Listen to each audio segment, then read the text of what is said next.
Limca Shahar TV, like, subscribe and share. अस्सलामुअलैकुम। मैं अपने तमाम दोस्तों का तहे दिल से शुक्रिया अदा करती हूँ कि जो मेरी वीडियो को देखते हैं, लाइक करते हैं और अच्छे अच्छे कमेंट्स करते हैं। दोस्तों, आज हमारा मौजू है दुनिया मोमिन का क़ैद खाना। हज़रत इमाम जाफ़र सादिक़ अलैहिस्सलाम फरमाते हैं, दुनिया मोमिन का क़ैद खाना है तो कौन सा क़ैद खाना है जिससे कोई खैर मिले। अल्लामा मजलिसी हज़रत इमाम जाफ़र सादिक़ अलैहिस्सलाम से उन्होंने रिवायत की, फरमाते हैं कि इस रिवायत की तशरीह करते हुए फरमाते हैं कि इसका मतलब ये है कि मोमिन के लिए मुनासिब है कि दुनिया में सुकून की तवक्को ना रखे। मज़ीद वजाहत यह है कि इस रिवायत को मुख्तलिफ़ पहलुओं से देखा जा सकता है।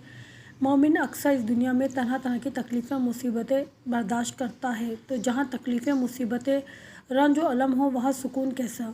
मोमिन की जो दुनिया में ज़िंदगी है, अगर इसे उसके आखिरत के मुकाम से जो नेमतें इसके लिए आखिरत में तैयार की गई हैं, इनसे मवाजना किया जाए तो दुनिया इसके लिए क़ैद खाने की तरह है, क्योंकि वो दुनिया में रहते हुए आखिरत की अजीम नेमतों तक नहीं पहुँच पा रहा।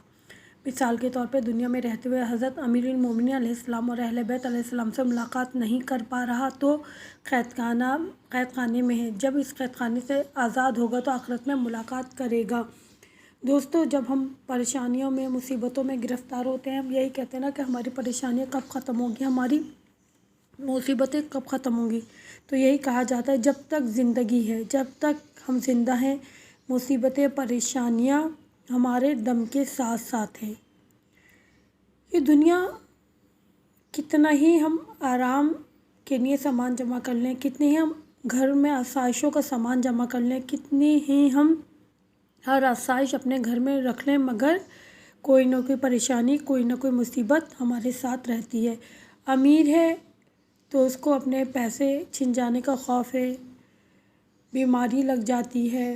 गरीब है तो उसको गुर्बत का खौफ है, वो अमीर बनना चाहता है। यानी हर शख्स एक दौड़ में लगा हुआ है, हर शख्स एक परेशानी में लगा हुआ है।